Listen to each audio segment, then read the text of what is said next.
অঞ্জনী মহাদেব। রামায়ণে হনুমানজি মা ছিলেন অঞ্জনী। সেই দেবী অঞ্জনী মহাদেবের তপস্যা করে বর পেয়েছিলেন। আজকে দেখাবো সেই জায়গাটা যেখানে উনি তপস্যা করে মহাদেবের বর পেয়েছিলেন।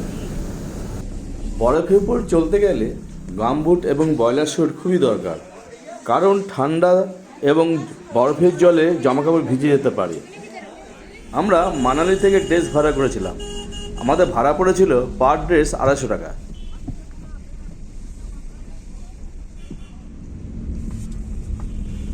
সোলাং ভ্যালিতে সারা বছর কিন্তু বরফ থাকে না, এই শীতের সময় বরফ দেখা যায়। কিছুদিন আগে আরও অনেক বেশি বরফ ছিল।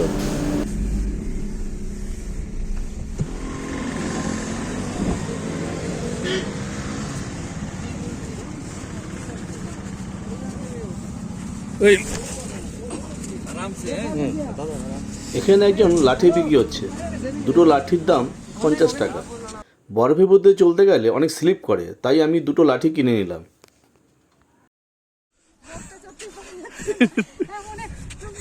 কেমন লাগছে? নাইস। আমি চলে এসেছি এখন সোলাং ভ্যালিতে। এখান থেকে এই সাইডে যে রাস্তাটা গেছে, এটা যাবে অঞ্জলি মহাদেব দর্শন করতে এই রাস্তা দিয়ে যাওয়া হয়। এই হলো মাউন্টেন কার। এগুলো আর ঘোড়ায়, এই দুটোই অঞ্জলি মহাদেব দর্শন করতে নিয়ে যায়।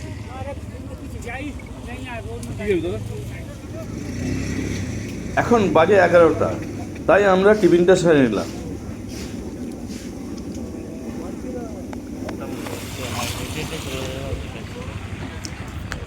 মানালি থেকে সকাল 8টা থেকে 9টার মধ্যে বেরিয়ে পড়তে পারলে খুব ভালো হয়। আমাদের বেরোতে একটু দেরি হয়ে গেছে।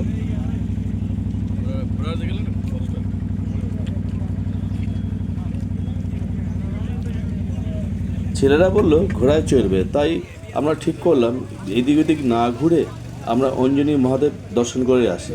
তাই আমরা অঞ্জনী মহাদেব দর্শন করার জন্য ঘোড়া ঠিক করলাম। তবে পায়ে হেঁটেও যাওয়া যায়। এখান থেকে দূরত্ব 1.7 কিলোমিটার।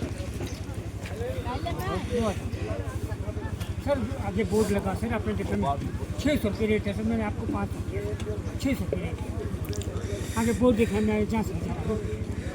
अरे मैडम पहले ही मैं वीडियो डन है इतनी चीज चलो कर बाबा लंबा कर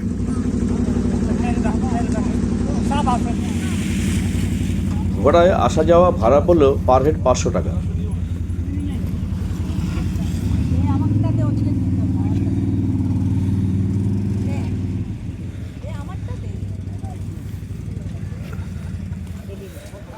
टाइम कुछ नहीं है।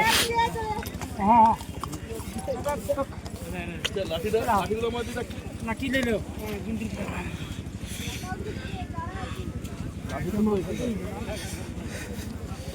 अरे लाठी नहीं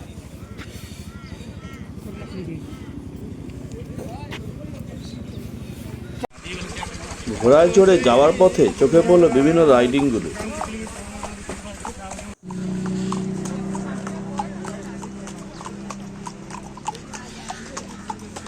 এখানে অনেক অ্যাডভেঞ্চার অ্যাক্টিভিটি করা হয়।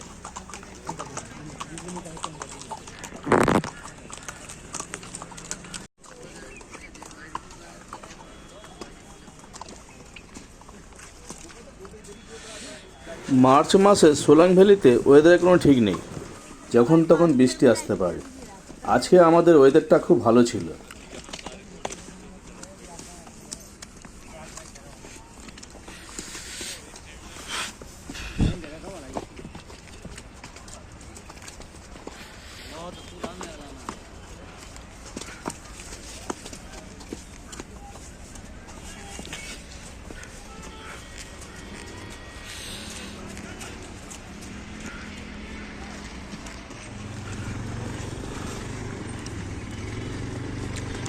मैं कर्म कर दा 1000 का 97 करने से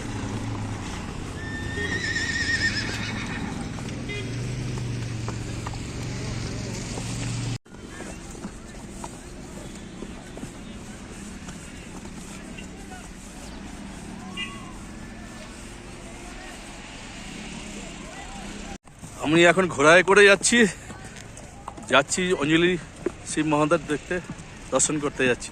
ঘোড়ায় করে যাওয়া যায়, পাহাড়ে পায়ে হেঁটেও যাওয়া যায়, আবার এখানে যে এই গাড়ি কার আছে, একদম রাইডিং কার আছে, সেই কারেতে করে রাইডিং কার আছে, ওতেও যাওয়া যায়। তো এখান থেকে দূরত্ব আছে 1.7 কিলোমিটার।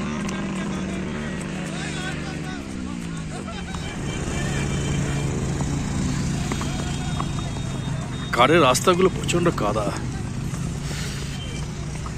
আর আমরা যাচ্ছি ঘোড়ায় যায়, হাঁটিয়ে যায় যে রাস্তা দিয়ে।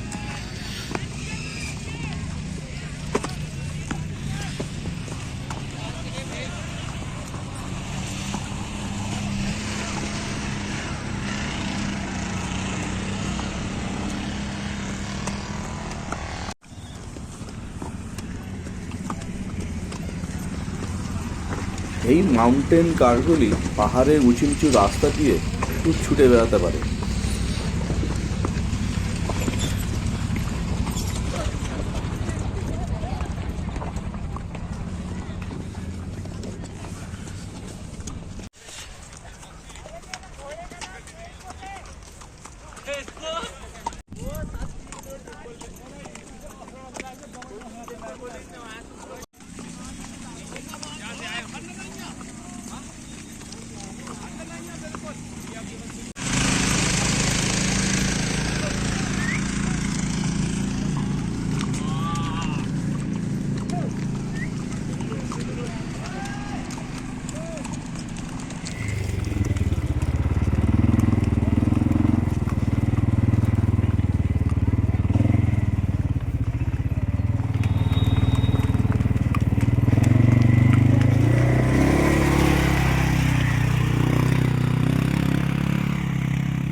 সময়টা দেখি।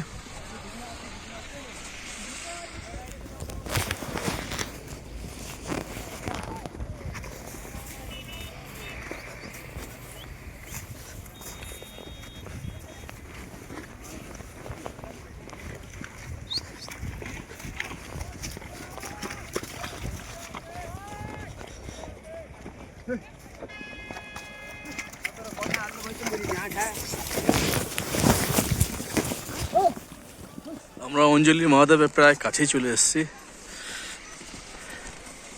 চারিদিকে বরফ আর বরফ, ভেবেছিলাম হেঁটে আসবো,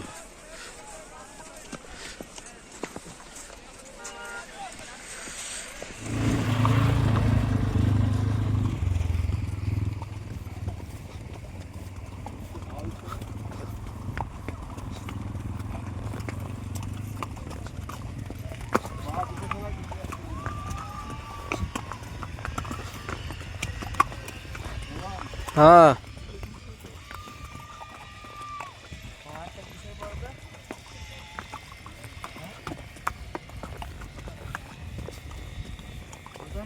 ना अच्छा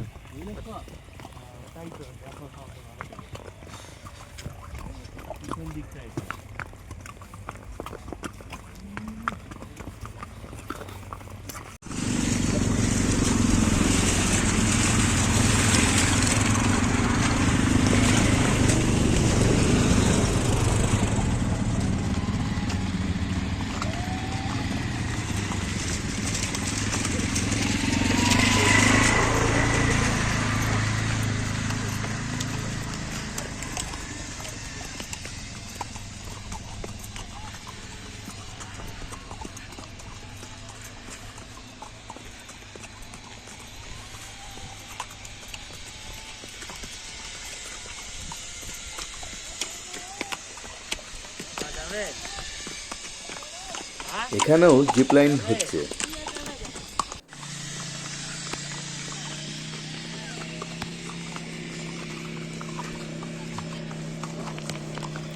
মন্দির থেকে প্রায় 500 মিটার দূরে আমাদেরকে নামিয়ে দিল, কারণ এই পর্যন্তই ঘোড়া বা গাড়ি যেতে পারে, তারপর পায়ে হেঁটে যেতে হবে। ও উতার না,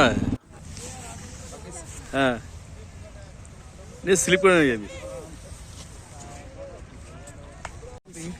हाँ जी मैं इधर हूँ, आपको वेट करेगा फिर लेके जाएगा नीचे। ओके सर, ठीक है।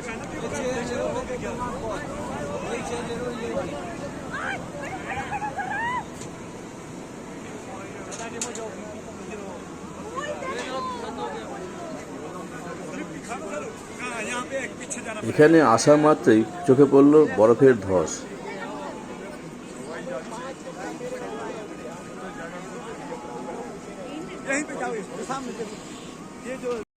এই টিকিটে 8টা রাইড আছে। পুরোটা করলে 2000 টাকা লাগবে, আর একটা করলে 500 টাকা। আমরা দুটো রাইড বেছে নিলাম। এই অ্যাডভেঞ্চার অ্যাক্টিভিটি করার জন্য আগের থেকে বুক না করে এখানে এসে ডাইরেক্ট টিকিট কাটা ভালো। ত্রেতা যুগে হনুমানজির মা ছিলেন অঞ্জনী। দেবী অঞ্জনী মহাদেবের পুজো করে মহাদেবকে সন্তুষ্ট করেন। এটা সেই জায়গা। এইখানে মহাদেবের দর্শন পান এবং মহাদেবের কাছ থেকে বর লাভ করেন। এই হচ্ছে সেই শিবলিঙ্গ। তো এই শিবলিঙ্গটা প্রায় 30 মানে উপর থেকে যে জল পড়ছে, গরমকালে আসলে এখান থেকে জল পড়বে, শুধু একদম ডাইরেক্ট শিবলিঙ্গের উপর জল পড়বে দেখা যায়, তখন এখানে কোনো বরফ থাকবে না। আর এখন এই জল পড়ে পড়ে বরফ হয়ে প্রায় 30 ফুট মতো হাইট হয়ে যায়। একে দ্বিতীয় অমরনাথ বলা হয়। অমরনাথে যেমন বরফ জমে জমে যেমন শিবলিঙ্গ তৈরি হয়, এখানেও সেরকম শিবলিঙ্গ তৈরি হয়। আর ওইটা আছে একটা মন্দির, সেখানে অনেক দেবদেবী মূর্তি রয়েছে। আর এদিকে আছে হনুমানজির মন্দির।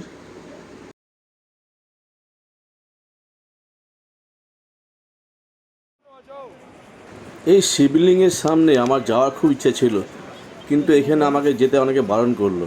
তার কারণ এখানে অনেকটাই বরফ জমে আছে, প্রায় 10 ফুট মতো বরফ জমে আছে। এখানে একটা সিঁড়ি আছে, আমি দেখেছিলাম অন্য একটা ভিডিওতে।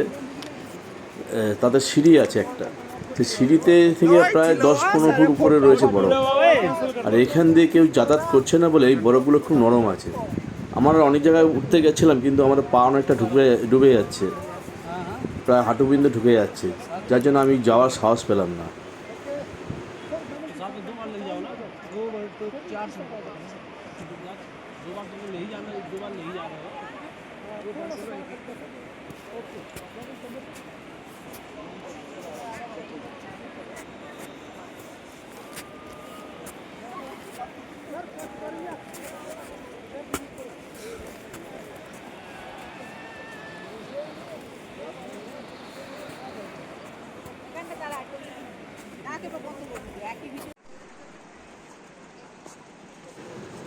এটি হচ্ছে অঞ্জনী দেবীর মন্দির।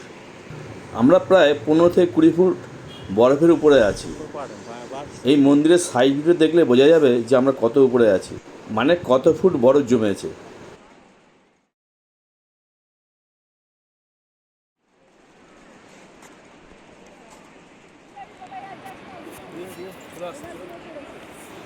এখানে বোর্ড দেওয়া আছে যে এই মন্দিরে ঢুকতে গেলে জুতো খুলে ঢুকতে হবে।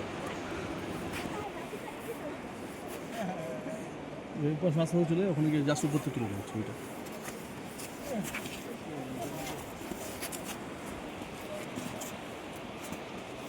এখানে এখন দেখছি কয়েকটা ছেলে তারা জুতো খুলে মন্দিরে ঢুকছে। এখন আমার টেনশন হয়ে গেছে, এই ঠান্ডার মধ্যে মানে বরফের উপর খালি পায়ে হাঁটবো কী করে। যাই হোক, চেষ্টা করে দেখা যাক। জুতো খুলে যেতে হবে। হ্যাঁ, সরে যাচ্ছে, ডান দিকে সরো তুমি। नहीं बढ़ता ये सिर्फ फोन कुछ नहीं दिए।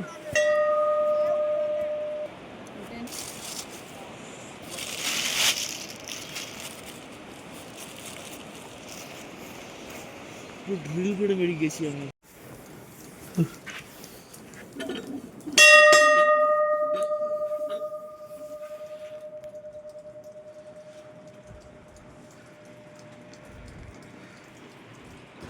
উপর থেকে লাফ মেরে তো নামলাম, কিন্তু এখানে কাউকে দেখতে পাচ্ছি না। এই কয়েকটা ছেলে যে ঢুকলো তারা গেল কোথায়? আর এটা যে ফার্স্ট ফ্লোর সেটাও আমি বুঝতে পারিনি।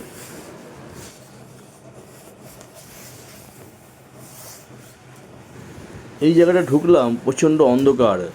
দেখলাম একটা হাঁড়ি বা ঘটি কিছুটা বসানো আছে, তার নিচে আগুন জ্বলছে। একটা কার্পেটের মধ্যে হোঁচট খেলাম, দেখে মনে হলো এখান দিয়ে একটা রাস্তা বেরিয়ে গেছে ভিতরে যাওয়ার, কিন্তু ভিতরে যেতে সাহস পেলাম না, কেন অন্ধকার পুরো, কাউকে দেখতে পাচ্ছি না।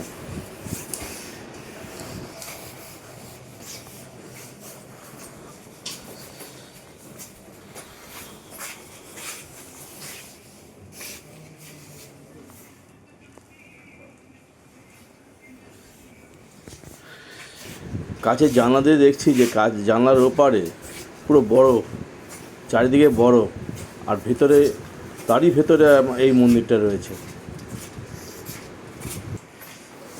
এই মন্দিরটা যে সামনের দিকটা দোতলা আর পেছন দিকটা তিনতলা, সেটা প্রথমে বুঝতে পারিনি, কারণ আমি তো উপর থেকে লাফ মেরেছি। এখন উপরে উঠবো কী করে সেটাই ভাবছি।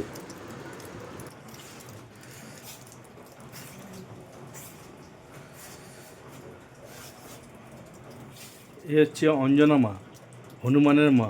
ওই যে হনুমান মায়ের কোলে বসে আছে।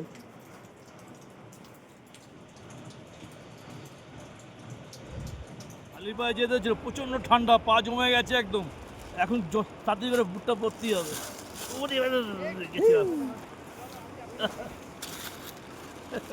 পুরো পা একদম সাদা হয়ে গেছে আমার।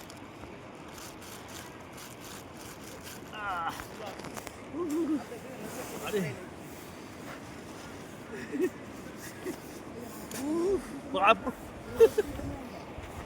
সামান্য একটুখানি হেঁটেছি, তাতেই অবস্থা। এটা হচ্ছে অঞ্জনা, মাতা অঞ্জনা দেবীর মন্দির। এটা হনুমানের মা। এখানে অঞ্জনা মায়ের ছবি রয়েছে এবং তার কোলে হনুমান তার কোলে রয়েছে। এই মূর্তিটা রয়েছে এখানে।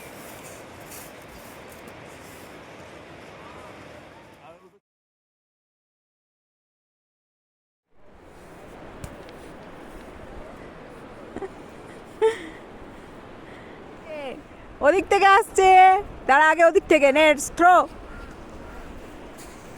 ওদিক থেকে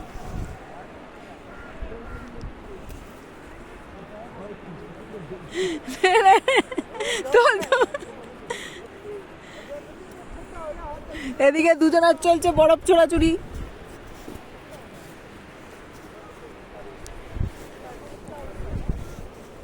ব্যাস ব্যাস, দাঁড়া দাঁড়া দাঁড়া, পেছনে লোক আছে। এখানে বরফের ওপর স্কি করা হচ্ছে।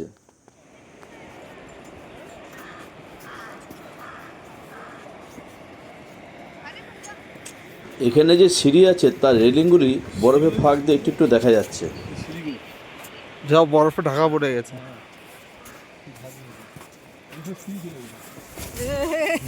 আমি তো পড়ছি, তাতেই আসবে, বৃষ্টি পড়ছে।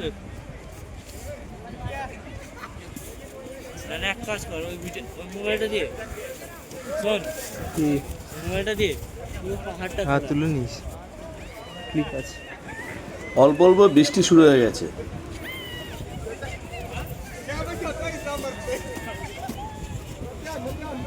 পাপা কোথায়?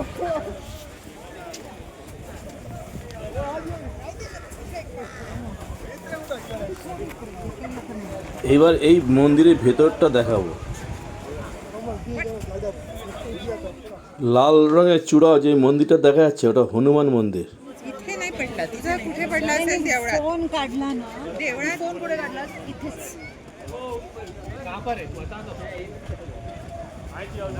हा, खिशात बघ. कधी बघितला नाहीये.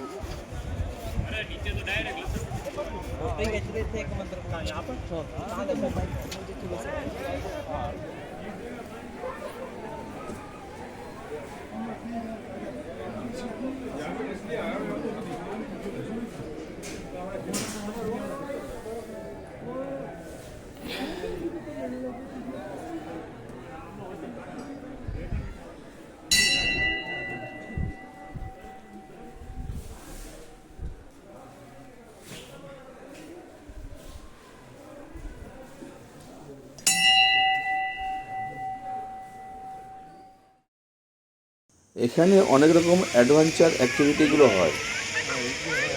শুনেছি এখানে নাকি প্যারাগ্লাইডিং হয়, কিন্তু আমার চোখে পড়লো না, মনে হয় বন্ধ আছে।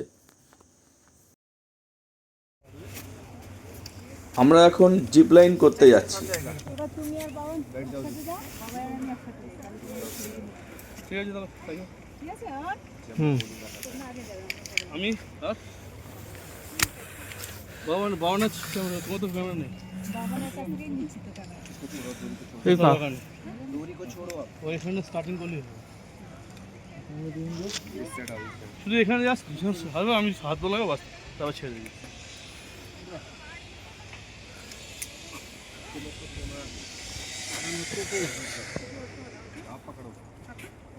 पकड़ लो।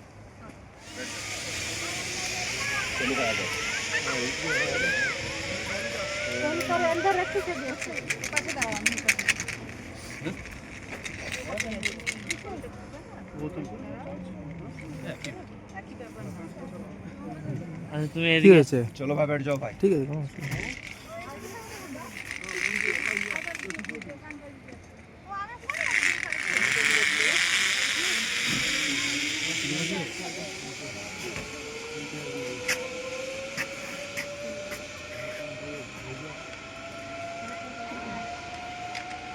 इसमें घूम गया था।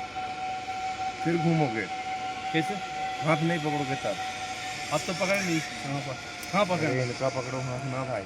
हाँ हाँ तब नहीं घूमोगे। नहीं, उनको पकड़ा नहीं, सिंपल जाओ। वो हाथ में ना पकड़ से घूम जाएगा। हाँ अच्छा अच्छा, चलो हाथ पकड़ना चाहिए। ठीक है ठीक है जी।